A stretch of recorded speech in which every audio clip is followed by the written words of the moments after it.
Scott here, better known as Narebo, and today I am going to draw the new Korean Air livery.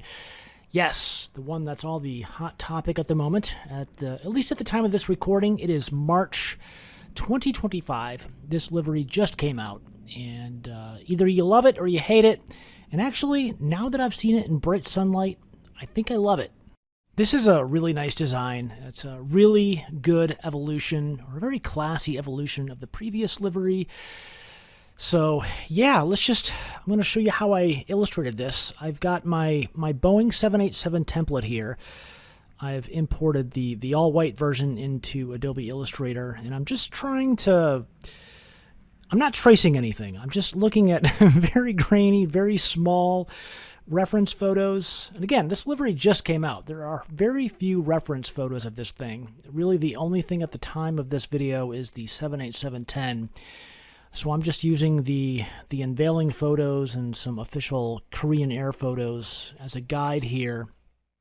There's nothing to trace yet, which is fine because I don't normally trace, at least for these simple airline liveries, I don't normally trace anything unless it's complex. And I'm not going to do it with this one, except for these new titles. Okay, so I think this is where there's a lot of controversy. They've gone completely away from the traditional Korean-style typeface, and they've gone with something a lot more simple, something sans serif. It's a custom typeface, obviously. I don't think this is something they just pulled off the shelf and claimed it as their own. They created this font. This is their own typeface.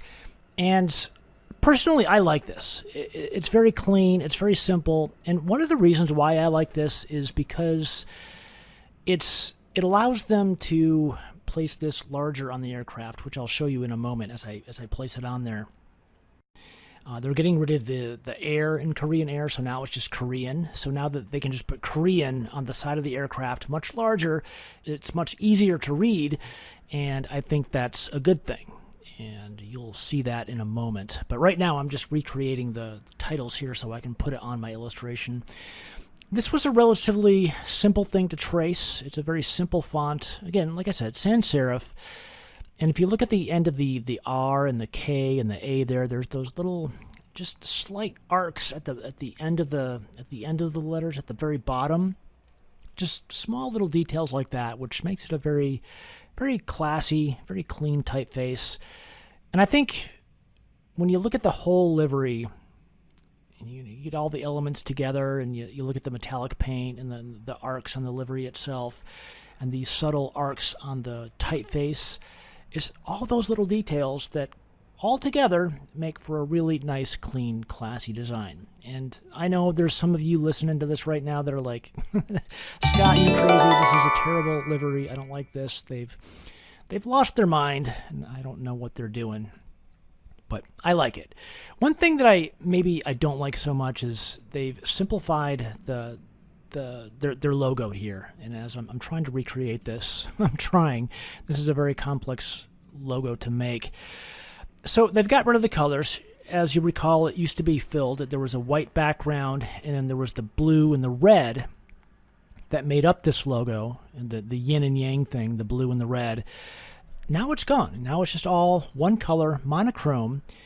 And not only that, there's no fills or outlines to this logo. It's much simpler, and now there's negative space. Like, it's really hard to describe unless you're looking at the two logos side by side, but this is a much simpler version of it, and I don't know, maybe it's too simple. I would have liked to see some red in here somewhere, even if it was just in the logo, kind of like how the old livery was, where the red color, that was the only part of the entire livery where there was red. That was fine, it looked good. I wish they would have done that here, but it's not that bad. And I guess the only other thing that I can say about this logo as I'm illustrating it here, I don't know, there's just something about it that looks a little bit off to me. It's hard to describe. If it were me, I would have actually stylized this logo a little bit differently. It looks a little bit unbalanced. And you get this little pinch right here in the center as I'm trying to put these two pieces together. I don't like that as a designer. There's something about that I don't know. All I'm saying is that I think I would have tried to do something a little bit different there. I would have tried to maybe smooth that out and made it look not so pinched. It's not something you're going to notice when it's on the livery. You'll see that in a moment as I'm putting everything together. But here on its own, just looking at it by itself, I don't like the way it. I don't know. It's just too pinched in my opinion. But I don't want to dwell on that too much. Okay, so now we're back in Photoshop. I've found another reference photo. This is the thumbnail actually from YouTube right there that I'm going to use as my guide to get all these elements placed correctly. Because I don't really have, I mean, that's really the only photo that I have at this moment. So it's a grainy photo, it's dark, and the colors aren't totally accurate, but I'm doing my best here with what I have. So I'm getting everything placed.